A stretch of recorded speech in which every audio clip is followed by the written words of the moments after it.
ധീരജിനെ കുത്തിയ കത്തി അറബിക്കടലിൽ കളഞ്ഞിട്ടില്ല. ധീരജിനെ കുത്തിക്കൊലപ്പെടുത്തിയ തങ്ങളാണെന്ന് ഇപ്പോൾ വിളിച്ചു പറഞ്ഞിരിക്കുകയാണ് നാടിന് മുമ്പിൽ.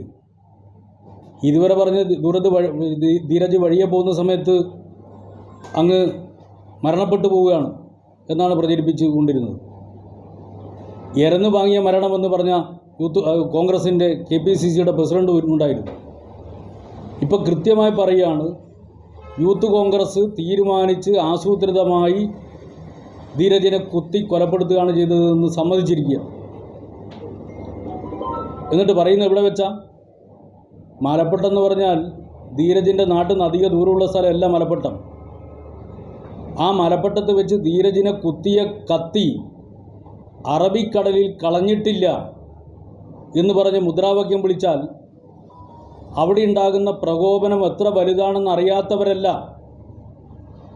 KPCCയുടെ മുൻ അധ്യക്ഷനും DCCയുടെ പ്രസിഡൻറ്റും യൂത്ത് കോൺഗ്രസിൻ്റെ പ്രസിഡൻറ്റും.